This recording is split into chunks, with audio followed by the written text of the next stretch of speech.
We head north to Townsville for number 9, where Andrew Goodwin caps the Crocs fast break in style. Goodwin joining in, who gets it next for the jab. The Taipans ended their season by hosting the Hawks, and Aaron Trahair and Tony Rampton jazz things up a little for the fans. Tony Rampton jams it in the cylinder. Gotta love the penetration by Trahair, finding the Kiwi shack. We go back to Townsville for number 7 and the high-flying Peter Crawford.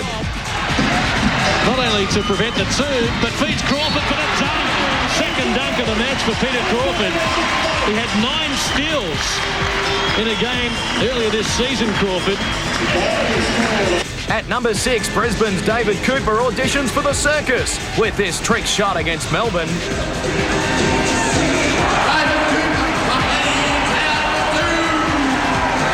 Have you had enough of the Crocs yet? We haven't. At number 5 comes a little bit of Townsville showtime.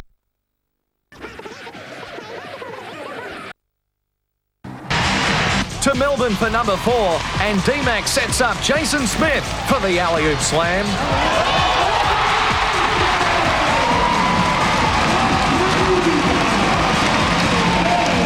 Sydney's Derek Moore is a regular top 10 candidate. Here's his entry this week at number 3. Off the back of the ring, Derek Moore monsters his way through the paint and comes up with a 2-handed jam. Darnell Mee drops in at number 2 with this half-court bomb against the Titans.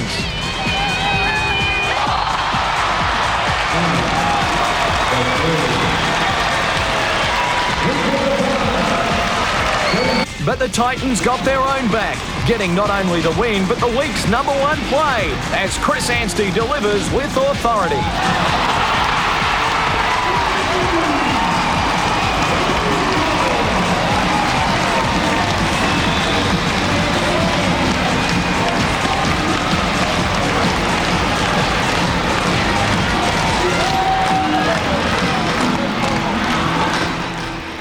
Leroy Logan showed the younger players how it's done, scoring 34 points in the final round of the season. Melvin Thomas was close behind with 32, along with Shane Hill.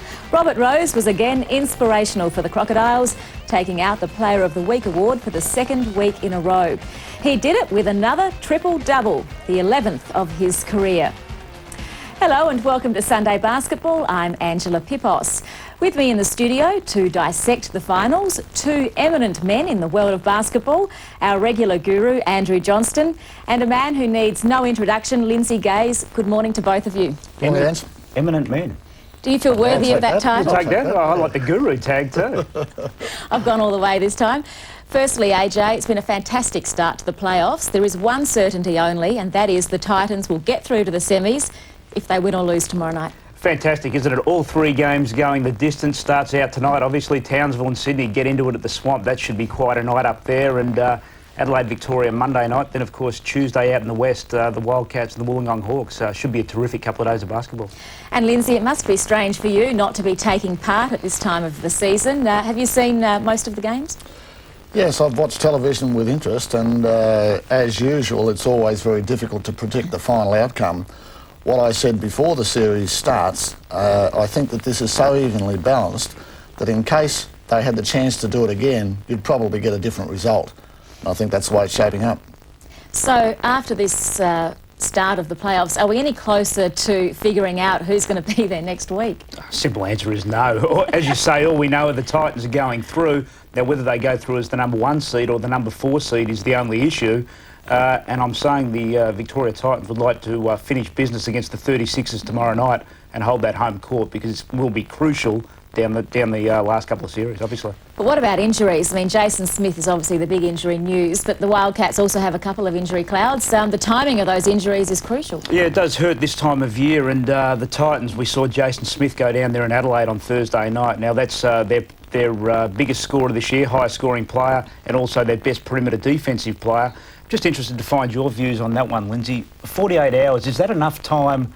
You don't really cover Jason Smith at this time of the year, but you need time to make adjustments, don't you?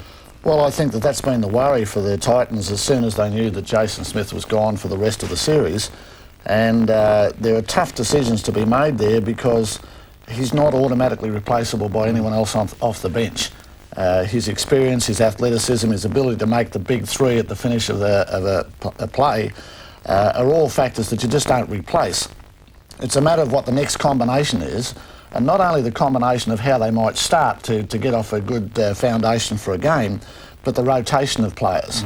You have a rhythm in the way that the players understand their roles, what they do when they come into a game situation, and all of that is now out of sync. And I thought that was clearly evident last night against Adelaide, where I think the Titans always had the material to get the job done, but because there was a lack of rhythm in their play and some uncertainty, they really have to deal with that before they go any further. Yeah, there's no question about that, is that Victoria would have liked to finish that last night for obvious reasons, get the sweep, get a couple of days break, but at the same time, get a couple of practice sessions under their belt before the semi-finals. The way it stands now, they come back from Adelaide Thursday, recovery session, play again last night, recovery session today, back into it against Adelaide tomorrow night. Not a lot of time. No, there's not. Well, now let's take a look at the headlines this week, starting with Jason Smith. The Titans guard damaged his knee, pulling in a rebound in the second quarter on Thursday night. He flew back to Melbourne on Friday and straight into hospital for surgery on his ruptured patella tendon. The injury will keep the 2000 Olympian out of the game for 6 months. Another referee was in the spotlight this week, but this time it had nothing to do with public criticism. Bill Mildenhall wrote his name into the record books last night, becoming only the second referee to reach the 700-game milestone.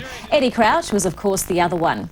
And Shane Hill has taken out the ABC Player of the Year award, beating Robert Rose and Darnell Mee in a countback. Steve Rebillard caught up with our winner earlier in the week. Yeah, I'm pretty happy with the season. Obviously, when the team's doing well, your performances are more important if you can help the team. And you know, I had a few down spots there just before Christmas where I played badly for a month, but since then I've been really happy with my form.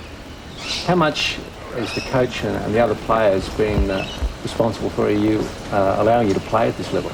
Yeah, without doubt. You have to have a great coach that puts you in a system where you can do what you do, and Brett's done that. The rest of our team is so young, but great to play with. They've been great support for me, and guys like Matty Nilsson and Frank Tremick have been a good support mechanism for me as the captain, and showed a lot of experience for how young they are.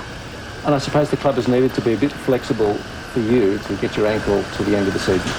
Yeah, it was difficult up to Christmas, and then Brett's given me a lot of leeway after that time, and I've practiced only a couple of times a week since then, and I've remained fresh and mentally fresh as well, because after a couple of years without a break, you do get a little bit drained, and I guess my form's probably improved since that time. The fact that it came down to a countback, this award, Darnell Mee and Robert Rose, I guess is a reflection that this competition is just awash with class players. Yeah, this is one of the best leagues in the world. A lot of people don't understand that, but after playing in Europe for a couple of years, you do come back and appreciate the standard that we've got here. And while Robert Rose and Darnell Mee were the other people that were equal, guys like Andrew Gaze and some of the young guys we've got coming through, we've just got a good bunch of players that's good for the fans to be able to watch. And I appreciate the award because there are so many class players. Well, AJ, how do you see Shane Hill's performance so far in the finals? Yeah, look, he hasn't had a big offensive night so far against the Crocodiles in this first round series, and I was talking to Lindsay off air about this one, that you just know that eventually Shane is going to have that explosion, and no better time to do it than in Game 3 with the series on the line, I wouldn't think. Well, the other thing I thought about his finals is that I've given Shane a lot of credit this year for his defence. He's been usually playing against high-profile impact players and doing a very good job. But Townsville went to work on him a bit on the weekend. I mean, Shane was struggling both ends. And when you think about what might make a difference, Shane has probably been the most important impact player, single impact player of any team in the league this season. That is how he goes, his team goes.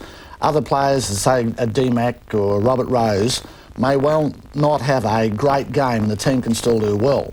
But in Sydney's case, Shane has to do well for the team to do well, and it was both ends of the floor for him last week, so he only has to lift his game a bit and that could be a major turnaround. Well, now let's take a look and see how he played in Game 1. Well, the lead up to the playoffs certainly wasn't dull after Shane Hill accused Mike Kelly of deliberately stepping on his foot. Townsville coach Ian Stacker hit back, saying Hill tried to poke Kelly in the eye. Whatever the case, it did add spice to the opening game of the playoffs on Wednesday night. It was Sydney's home game, but the Crocodiles had a 3-0 record over the Kings this season. So let's take a look at the highlights now. And AJ, this ended Townsville's 11-game winning streak.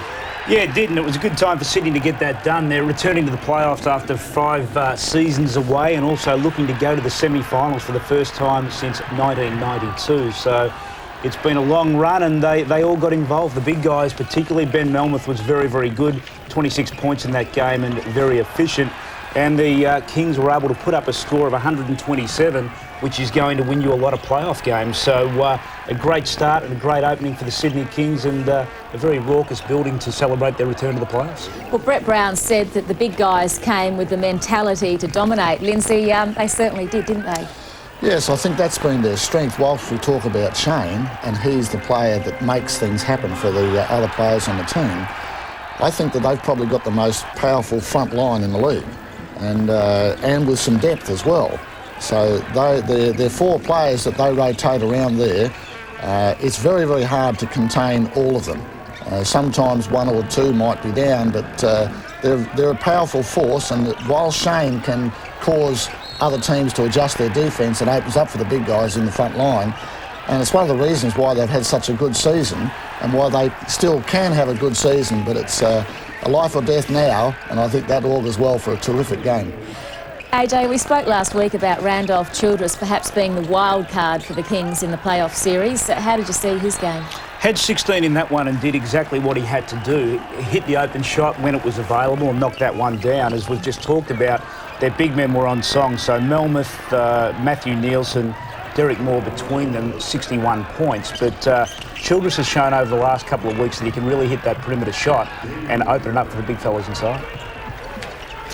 And, I guess we talked about it. Sydney go back to this one, get a great deal of confidence after winning that opener.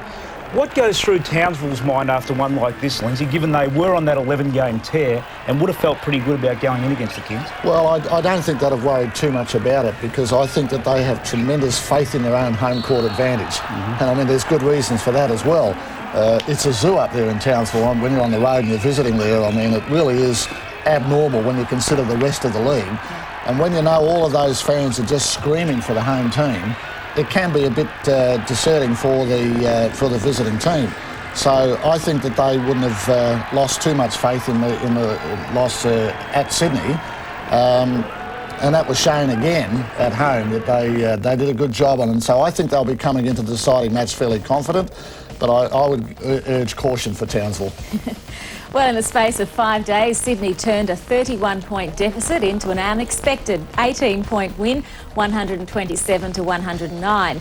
Ben Melmoth and Matthew Nielsen stepped up for the Kings, while Shane Hill was kept to 16 points. Robert Rose only scored 4 in the first half, on his way to 20 for the game. Pat Reedy, 20 also. After the game, Brett Brown was asked what he felt was the main difference between the sides. I thought that, they had averaged 124 points against us in 3 games, and we really spoke about how that, in playoff basketball is not going to win you anything.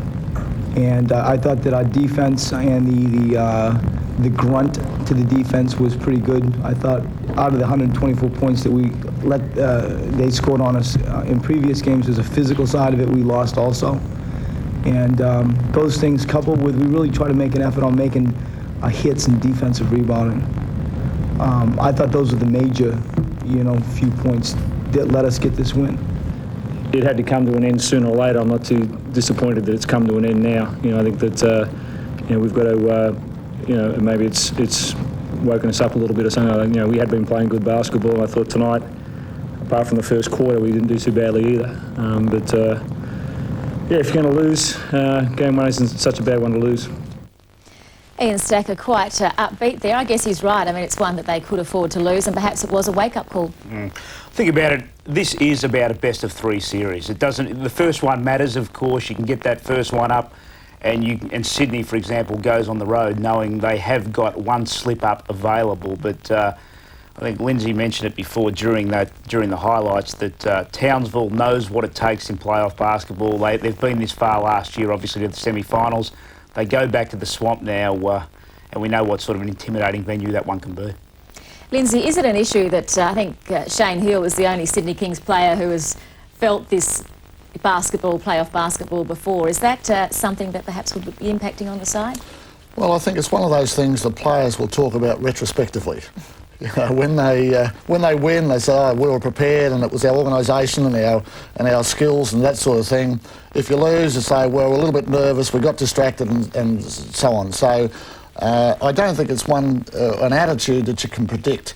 I think all of the players have been around for a long time in one form or another, with different clubs or another, and they're all pretty professional. And I think that it's really the form on the night. The balance of the competition is very even, and it's a matter of what goes on in the head, and the form and the freedom from injuries. All of these things add up to a narrow win or a narrow loss. Well, the Crocodiles were back in their own surroundings on Friday night for Game 2 of the series, and they had to win to keep the series alive. Let's take a look at what happened. Here's Nielsen finding some room initially, and against Andrew Goodwin, he banks 2 off the window. So as they did in Game 1 on Wednesday night, it's the Sydney Kings who make the early running here. They've scored the last 6 points, but Robert Rose puts a stop to it. Given that the big men of the Kings dominated on Wednesday night, Ian Stackers decided to try a different game plan, and Mike Kelly ties the ball game away. Term number 1 from the Swamp. Kelly for the lead. Yes. A 3-point binge from Mike Kelly here has assumed control for Townsville, and Peter Crawford living up to that reputation and has in fact forced the turnover. Kelly with Childress to beat adds another 2. Trimming, 10 on the shot clock for the Kings. Their offense is being stifled at the moment by some good D from the Townsville Crocs. Derek Moore gets the ball. He's going to have to do something quickly. Good option. He feeds Trimming. He keeps it alive, and Childress did a good job to outmuscle Mike Kelly for the ball, but now with 8 on the shot clock, he's firing, and he's dropping 3 to put Sydney back in front. Last 5 minutes, it's been Townsville holding sway. And an opportunity here as James Smith likes his chances against Andrew Goodwin. He elevated with a quick step and adds another 2. Ties the game away. Goes to Kelly. No teammates ahead of him at the moment, although Rose and Hinton join in. They share the ball around. Crawford back to Mike Kelly. Reedy looking for the open man, finding him, getting the result they were after. The Kings have watched them score the last 9 points. They need a basket of their own. Nielsen defers to Childress. He works inside Hinton against Pat Reedy. Draws contact, gets the 2 and draws a foul. A good shot hit by a good player. Childress in the corner is fouled on the play by Hinton as well. He hits the 3.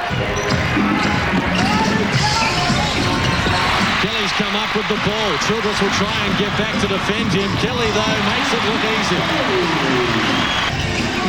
Childress splitting Reedy and Davidson, confronted by Goodwin. Feeds James Smith for the finishing touch. There's another 3.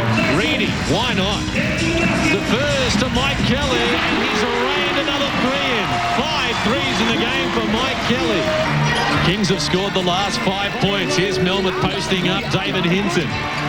Plenty of time on the shot clock. Melmoth wants to get on with it, though. Gets the 2 and draws a foul. The Kings having won on Wednesday night, 127 to 109 by 18. And Brad Davidson came up with the steal and adds another 2.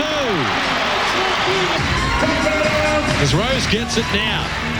Guarded by Childress. Working a little closer to the basket. Now has picked up the ball and has to fire. And it's a miracle shot. And Game 3 will decide who is going to the semi-finals. The Townsville Crocodiles, after losing by 18 in Game 1, prevail here in the final analysis. The 2 teams will be back at the Swamp tonight to decide the series winner. Mike Kelly scored a game-high 29, Pat Reedy 27. Frank Drimmick and Ben Melmoth were the top scorers for Sydney. Afterwards, Brad Davidson and Ian Stacker spoke about the game. Yeah, I was a bit disappointed with the way I played on Wednesday night. I thought I came out a bit soft, and I wasn't my usual self. I just wanted to come out tonight and just be really narky and get after it defensively. And I was shooting the ball all right there at the start of the 3rd quarter. I wanted to bring us some energy, and yeah, I was really happy with the way I played. Other than a good night's rest, what's going to be the key to win on Sunday? We just got to come out with this intensity again. This crowd is unbelievable. It's going nuts here. It gives you a real lift. we just want to come out and play for these guys. And if we play hard, I reckon we'll be in with a pretty good chance. Yeah, you come home and you're really tight being down 1-0, but I thought the guys really responded well. I thought that was a great game of basketball. Sydney never gave in. We got a bit of a lead up there a couple of times. They kept coming back. Now we've got to go to work on Sunday. Now, what's going to be the key on Sunday? Well, I think we did a good job on Shane tonight. I think we kept him down, and I think that's sort of been the focus of trying to get the ball out of his hands and make the other guys beat us. I think we'll sort of stick with what we did. Tonight we put the game plan into action, whereas Wednesday night we didn't. So, we'll have to look at a few things, but I think pretty much the same thing. Well, AJ, what was the difference between the two games? Was it the Crocodiles dealt with the physical side of Sydney's game better? Well, I just think that Stacker mentioned they did a good job on heel at the defensive end, but I also felt their offence was flowing very, very smoothly there on Friday night. They shot the ball at 54% from the field. They never cooled down all night. Mike Kelly was terrific, team high 29 points, 6 of 11 from the three-point line. Pat Reedy, 27. And we saw Brad Davidson interviewed there, 23 points, 6 assists, 4 steals. He has been one of the great stories this season, certainly one of the most improved players in the game. Well, Lindsay, did they do enough for you to think that they can win this series? Townsville? Yes. Well, I think if they maintain their form, it's going to take a terrific effort to beat them because, as AJ said, they had some very, very fine players in the game. Mike Kelly was terrific. Early in the season, I thought, well, maybe time might be taking his edge on Mike. His shooting was down a little bit, but he's saving his best to last, and he's had a great finish to the season. He's very reliable with his perimeter shooting. He worked his way through early foul trouble in the game there. Brad Davison was the one who was giving Shane Hill fits with his penetration and scoring, whether it was from the perimeter. So they've certainly got the tools. But then with Sydney, I thought their structure let them down badly. Shane was doing laps around those screens and just couldn't get the ball. And you've got to credit Townsville's defence for limiting his supply. But and the other thing is I thought that Sydney made some very ordinary decisions with their passing amongst the big kids. The high-low dump pass that they would make, the screen and roll pass that they would make, were all out of sync. So a little bit of correction with their structure. Shane getting the ball a little bit more. It's a line ball again. He's the key, isn't he, Shane Hill, tonight? Yeah, he's a big part of it because if he is hitting from the perimeter the way we know that he can, it does open up things for the big fellas inside. Melmoth had 20 there again on Friday night, so he's averaged, 23 points a game during the series. Nielsen was down and had 7, so expect 1 or 2 of those guys to come with it with Hill going to work from the perimeter. They'll be tough to stop in Townsville. I think it's as much Childress who's a key factor here because at the finish of the game, when Shane conceded the ball handling role to Childress, and I think Shane can be just as effective as a receiver as a creator. Now, he's really been creating for the others, but Childress has the skills to do that. Well, I must say early when he first arrived that some of his ball handling skills were a little bit questionable. He was a bit error prone. But now that he's settled into the league and playing to his known form, that if he's given more of the responsibilities handling the ball, it would be harder for Townsville defence to key off on just Shane Hill alone.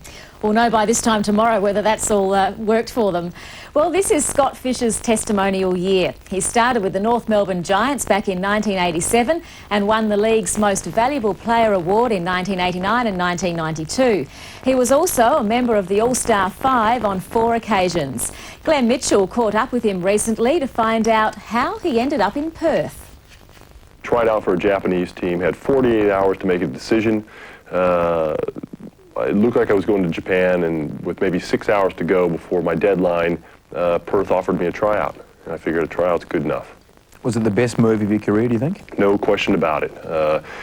Japan would have paid 2, maybe 3 times as much money, but I wouldn't have had an opportunity to play as long as I've played because becoming a naturalized citizen has allowed me to play longer, and it's also allowed me to play in the Olympics, which I never would have thought I'd had a chance to do.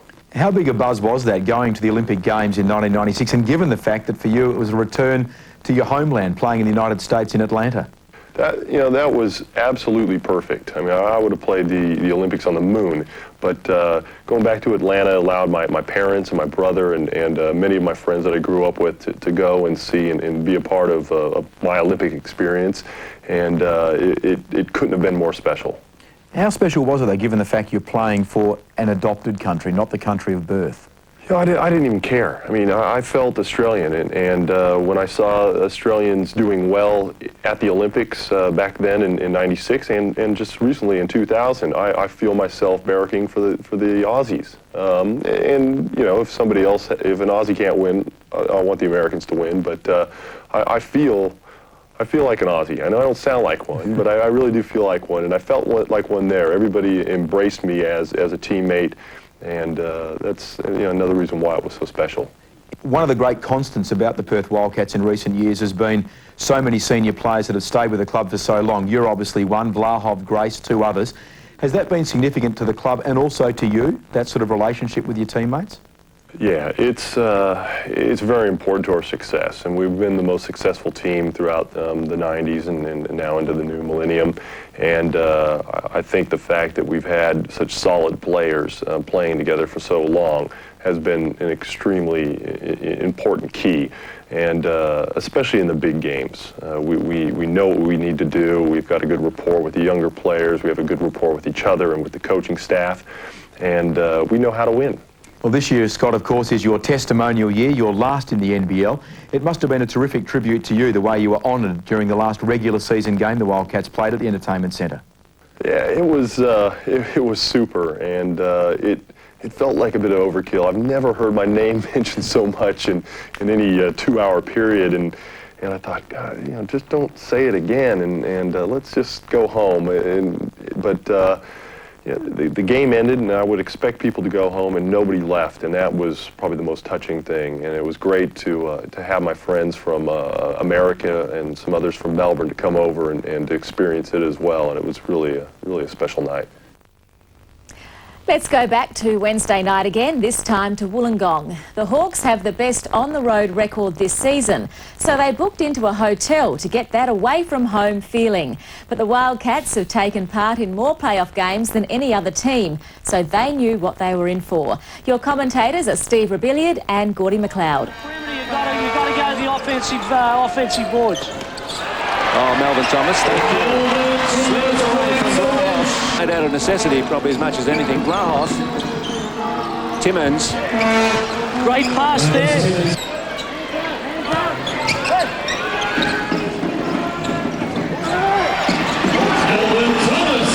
16-14, 3:10 left in the first. Lowry.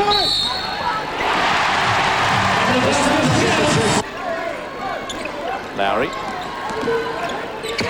He's quick.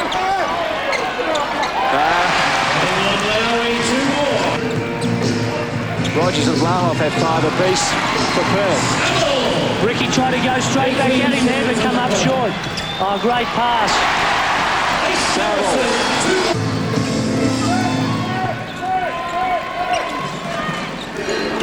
Grace, inside is Vlahov. Vlahov. Well, if he's got the flu, he's not playing like it now. Shot was a bit flat. Oh, kept it in well. Saville. This would be handy. So's the rebound, and Melvin Thomas gets the first bucket of the third quarter. They needed someone else to step up, and Andrew Vlahov's done that in tonight's game so far. Black and Rogers with 13 between them. And a couple for Rogers. Grace has found a channel, and he finds the bucket. You can see on those on-ball screen situations, the Wildcats are doing a fantastic job of getting out and showing, and they forced a turnover off that one. Oh, Vlahov was brilliant. Olawoyo. Boy, that's 90% Vlahov. Black. Rogers with Dench for company. Nice move. Lowry. This will be nice. Well, it would have been. Melvin Thomas. Really struggled. Hardly been at their best in this match. Oh, good defense. Oh, here we go. Yeah! The Hawks don't need to use the full shot clock. Oh, he's turned it over.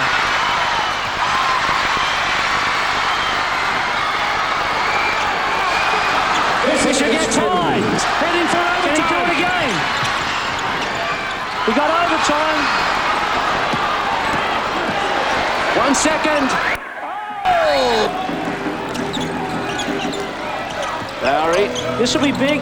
Dench gets it. Saville. Dench. Oh! Huge! 97-90. And the Hawks are there. Boy, they made hard work of it. The Wildcats led by 7 going into the final quarter, but weren't able to go on with it. The Hawks home by 7, outscoring the Cats 17-10 in overtime. Melvin Thomas led the way for the winners with 22, with support from Damon Lowry and Axel Dench. Andrew Vlahov, Ricky Grace and Paul Rogers were the best for the Wildcats. Afterwards, Brendan Joyce spoke about the seesawing nature of the game. Look, I'd love for us to control the tempo the whole game.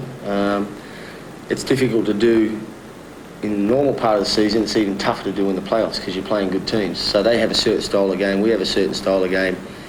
The thing is try, hopefully you don't get bogged down for long periods, but they really controlled the rebounding in the second quarter. So that gave them the ascendancy to control the tempo. And, you know, they worked it inside. You know, for 2 quarters it looked like we couldn't hit anything. We had some real good looks again, and the ball just wasn't dropping. You know, 68% as a team isn't, you know, terrible. I thought, you know, 36 from the field and 25 from three-point line is probably more of a telling factor, and the fact that we were 3 of 17 in the last quarter.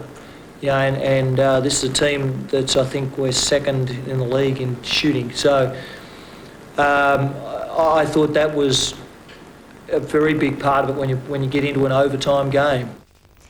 Well, Lindsay, the Hawks have made a habit of winning the close ones this season, haven't they? Well, I think that's probably been their feature. The number of times throughout the year that they won on the last shot of the game or won in overtime, they've certainly won more than their share of the close ones. And I think that's a sign of a good team.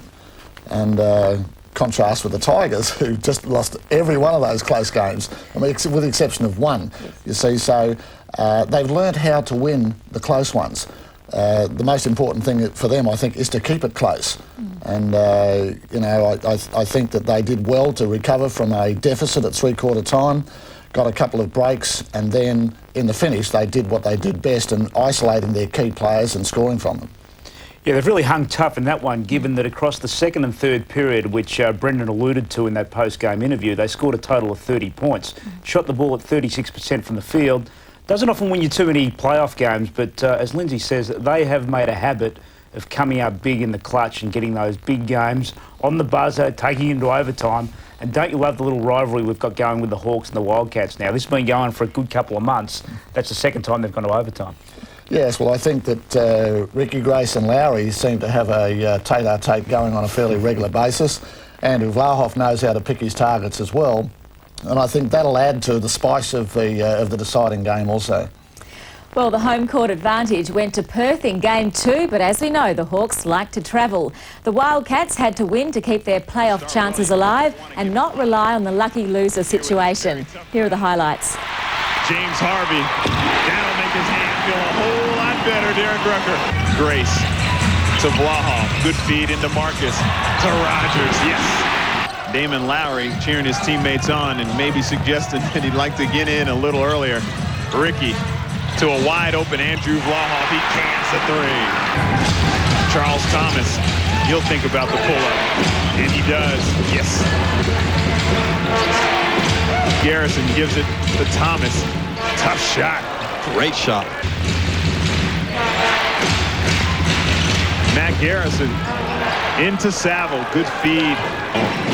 Matt Garrison is short on an out-of-bounds play from the baseline. Paul Rogers with a good pass to Scott Fisher, and he keeps his feet.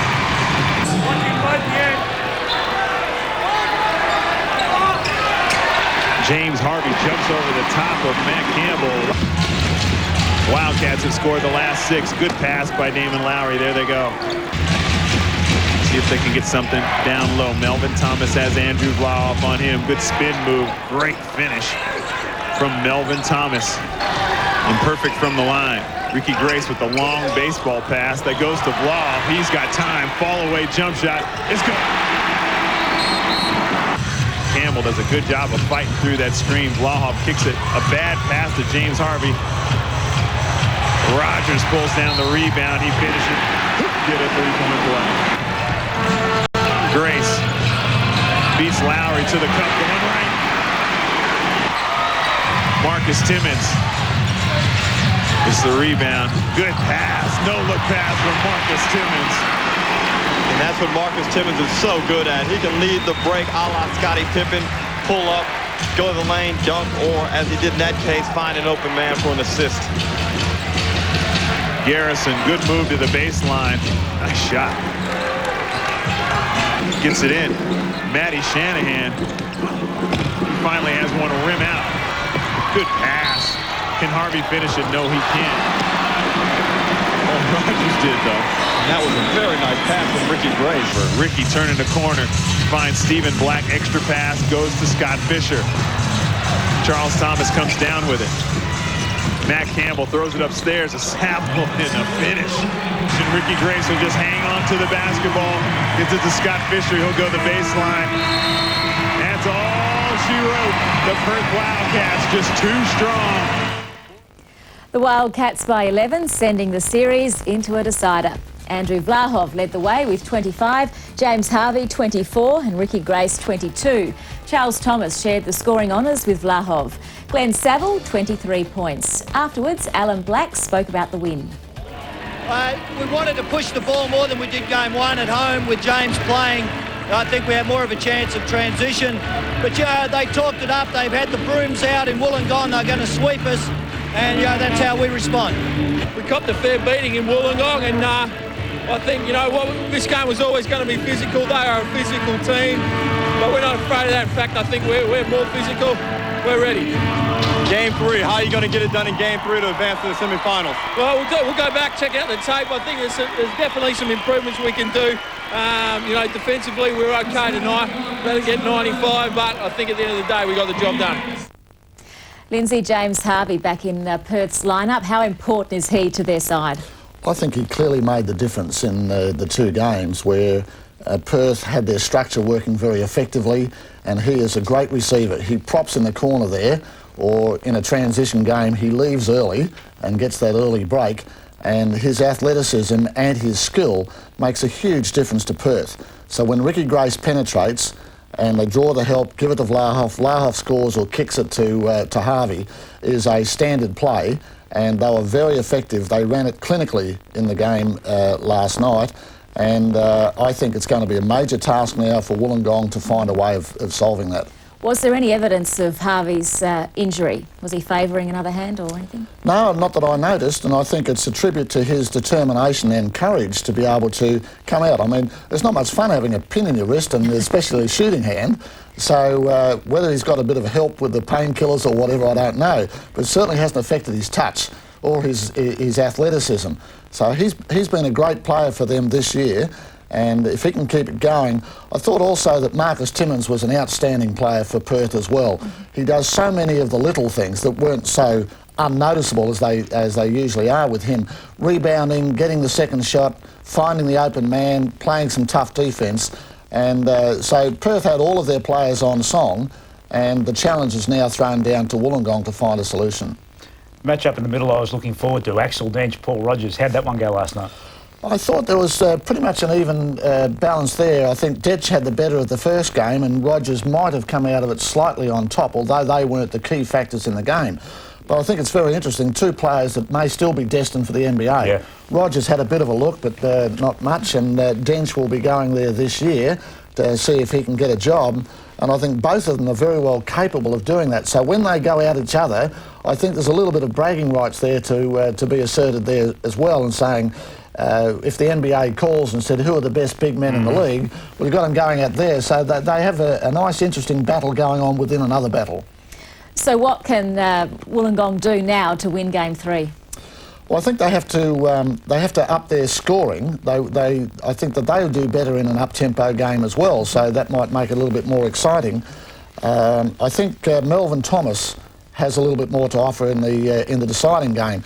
He was a key factor in their first game.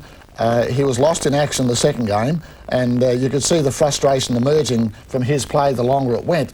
So if Lowry and Thomas can be effective, leave Melvin open to do a little bit more. So I think offensively they need to improve, and defensively they need to solve the Harvey factor.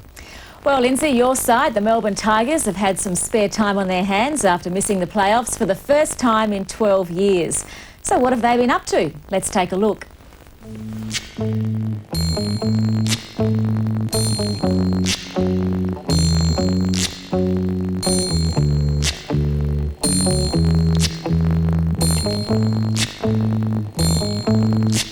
When the night has come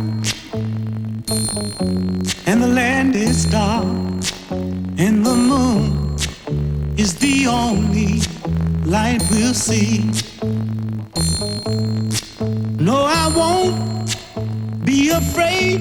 Oh, I won't be afraid. Just as long as you stand by me. And darling, darling, stand by me. Oh, stand by me. Oh, stand now. Stand by me. Stand by me. If the sky that we look upon should tumble and fall, or the mountain should crumble to the sea, I won't cry, I won't cry, no, I won't shed a tear. Just as long as you stand by me. And darling, darling, stand by me.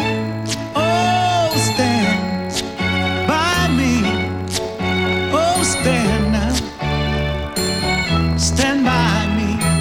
Stand by me.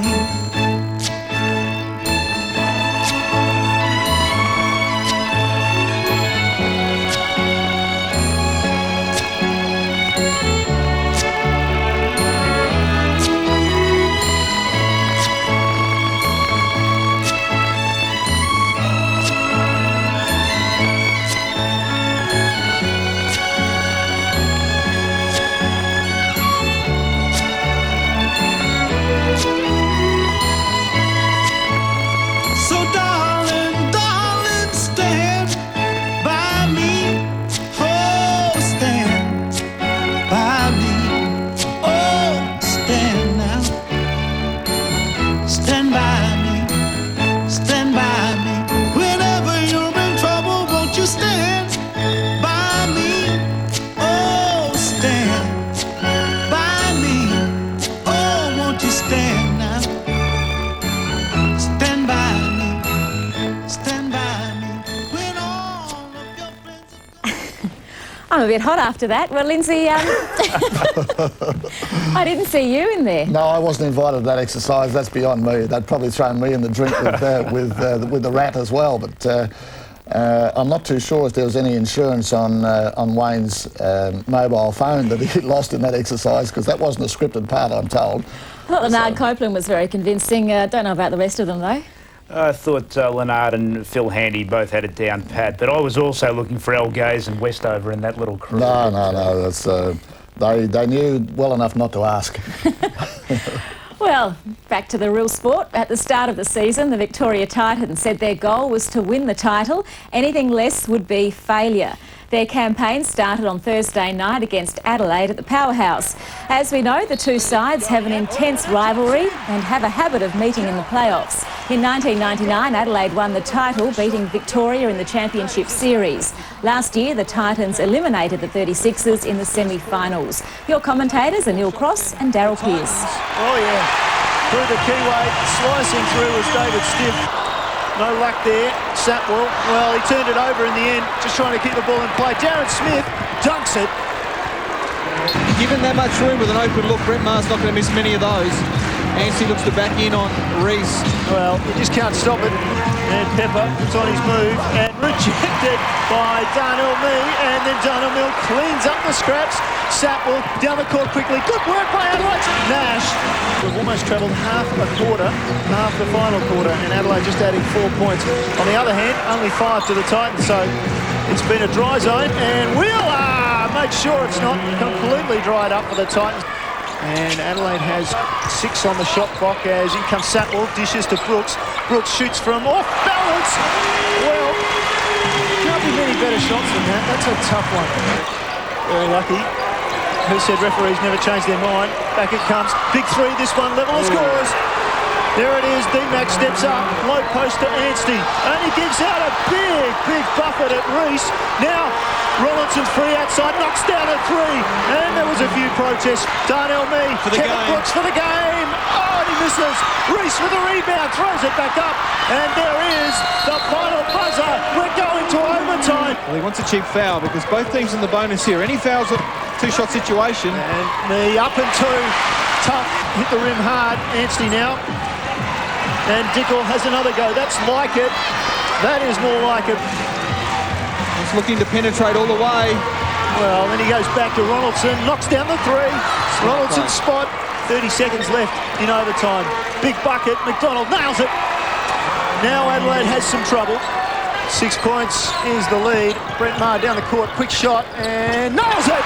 Kevin Brooks with possession. Adelaide 9 seconds. 8, 7. 4 points the difference, and he's fouled. Double dribble, in fact. So there is the game.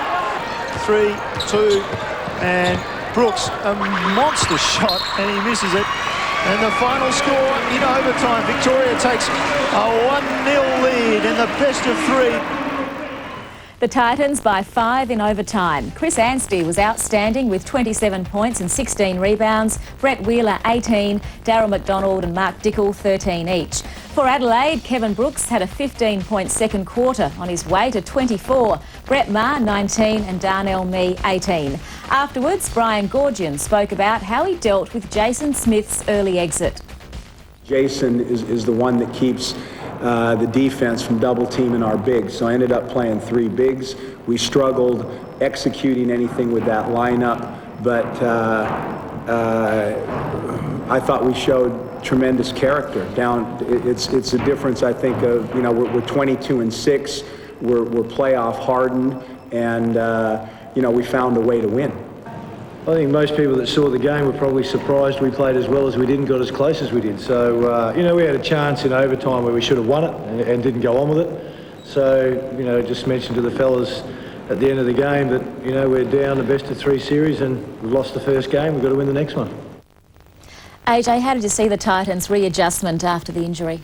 Well, certainly once Jason Smith went down, it really changed things up, and a real focus of what the Titans did there on Thursday night became Chris Anstey in the middle, ended up with 27 points, 16 rebounds, so they were able to cover that. But it also took a couple of big plays down the stretch, first of all from Darryl McDonald, and then certainly from Tony Ronaldson as well, to pull the Titans back. They were down by 7 with 4 minutes to play in regulation, showed a lot of courage to come through, but shouldn't expect anything else from Darryl McDonald, particularly on that floor at the powerhouse. He's made a habit of that over the years. Yeah, I think that the Titans might have had just a little bit of element of luck there, although I believe that they were able to exploit their natural advantage. Wheeler and Anstey should dominate this series, and I think in that game they did. Albeit that Darryl McDonald is the one that creates a lot of the play situations for them, and Tony Ronaldson, as being a receiver from Darryl McDonald's penetration plays, he props out there on the wing and gets the ball from Darryl, and if he's on with his threes, he usually gets a lot of opportunities fed off what Darryl does. So that game, especially towards the finish, was the way that the Titans want to play. Big kids dominating, Darryl looking after the ball a lot. So they need to continue that part of their play, otherwise they get what happened in the second game. History isn't on Adelaide's side, as no team has ever won the championship from 6th place. To stay in the race, the 36ers had to beat the Titans in Melbourne last night. It was always going to be a tough assignment, even without Jason Smith in Victoria's lineup. contest with Chris Anstey there, and the Titans have Darren Smith and Dickel running. McDonald feeds the latter. Dickel fires, and can you believe it? Confronted by Dickel, lost control, goes on with it, it's loose. Adelaide need to get a shot away. 1 on the shot clock, Brooks hits the jumper. 7 on the shot clock, Dickel, guarded by Marr, elevates quickly, and they've hit 7 consecutive threes. 11-point lead in favour of the Titans. Wheeler getting plenty of treatment. Now inside 10 on the shot clock. Anstey, they can't prevent him from getting to the hoop. This in the corner is Tony Ronaldson. This is off the front of the rim, almost with his own rebound, but again good work from Brett Marr to win possession for Adelaide. Brooks up the floor quickly. Didn't think that Dickel could guard him, and he was right on that occasion. Marr guarded by Dickel. He fires, and same result. This is what can happen when Adelaide get hot. And Brett Marr goes to work on Dickel, and now confronted by Ronaldson. Mark Davis is left naked for the 3. That is going to be another bomb, and Adelaide have taken the lead. Mark Davis wanting to go body on body with Tony Ronaldson. Here's Darren Smith at the front of the rim. Wheeler through the air. Marr elevating off the money. Brooks with the offensive rebound in all sorts of traffic. Now goes back to work as well, and it tumbles. As McDonald takes them all on down to the baseline, rejected by Sapwell. Paul Reeves will go to Marr. Only Dickel ahead of him, and he got him going the wrong way. Anstey comes across, but can't prevent Brett Marr from adding another 2. He's on fire here in this period. Lob pass for Brett Marr. He elevates against Dickel. The 2 Olympians go at it. Brett Marr says you'll need something a little better. There wasn't a lot of science involved there, but Brett Marr at the moment could shoot it from anywhere. Yeah. Anstey trying to get the pass from McDonald. Brooks alive, but only as far as Maley, who had to be athletic and solid and was. And now Kevin Brooks is open from 3-point territory, and the Adelaide 36ers come up with the goods. Gets it, guarded by Wheeler. Going to pull up for the 3, and he drains another. Marr is the target, though. Now Darnell Mee's going to fire from well outside the 3-point line, and that is something else. We're in this situation. No one would have expected this. This, again, McDonald taking them on and coming up with the 2. While he's around, they're always in the match. Dickel to Anstey for the jam. Brooks has 8 to lead it for Adelaide. Likewise, Anstey has 8 for the Victoria Titans. Marr elevating for 3, and it's all the bottom of the net for the captain. Less than 10 on the shot clock. Darnell Mee goes to work, now takes them on, adds another 2, draws contact, chance at a 3-point play. Glenn Siegel comes forward, but it's all academic. He tries his luck on the buzzer. The Victoria Titans are waved away there for the final 2. And the scoreline, well, this will surprise some people. Victoria and Adelaide will do it all again tomorrow night in Melbourne. Kevin Brooks scored a third of Adelaide's total. Brett Marr picked up 24. Tony Ronaldson was the only Titan to score more than 20. Afterwards, Kevin Brooks was asked about the difference between the 2 games. Well, you know, in game 1, we had our chances to win that game, Drew. It really came out, and we felt that we had that game. Then it'd be a totally different series.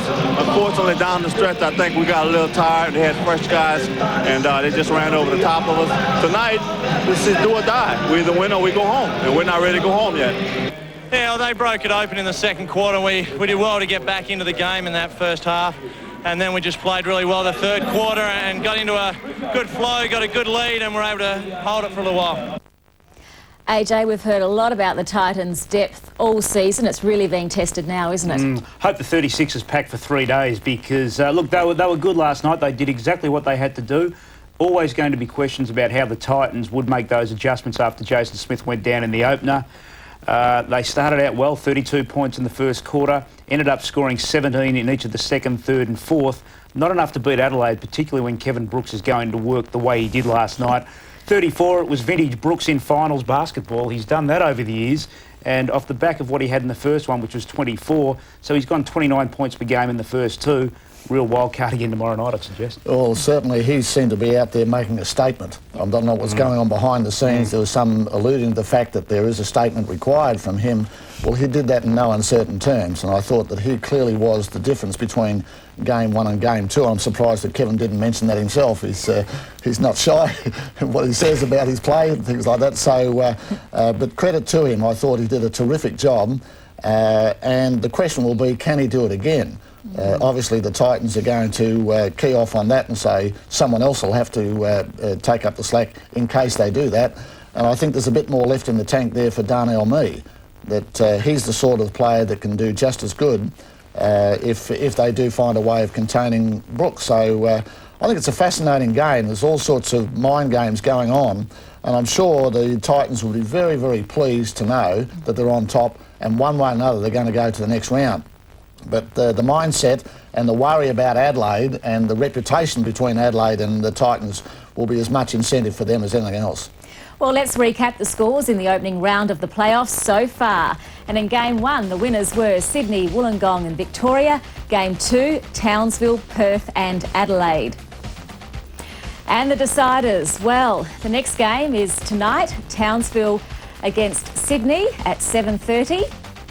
And then, of course, tomorrow night, Melbourne and the next game is the Titans and the 36ers in Melbourne tomorrow night. I'll get this right. And then on Tuesday night, the Wildcats and Wollongong play out their last game of the series. And on the ABC next week, the semi-finals, you can see them live on Saturday and Sunday at 3:30 p.m. and Monday if required. Well, just quickly, AJ, how's it going to unfold? Crystal ball. All right, Townsville, Sydney. I'm not crazy enough to pick against Townsville in their own building. Townsville wins that 2-1. Tomorrow night, I expect Victoria to make the adjustments, get that series against Adelaide. And Perth in their own building, very, very tough there Tuesday night. Go for the Wildcats. Lindsay? Throw them all in the hat and take your pick, but I think I've got a soft spot for Sydney. With Shane there, I'd like to see him do well. Townsville at home is almost impossible to beat, but Shane only has to step up, and I think he could make a difference there. I think the Titans are going to get by at home as well, and I think the home game at Perth will probably be decided as well. Well, thanks, Lindsay. We'll see you again next week as our special expert. And AJ, we'll see you again as well. Look forward to it. OK, we'll leave you with some images from the weekend so far. See you next week. Oh,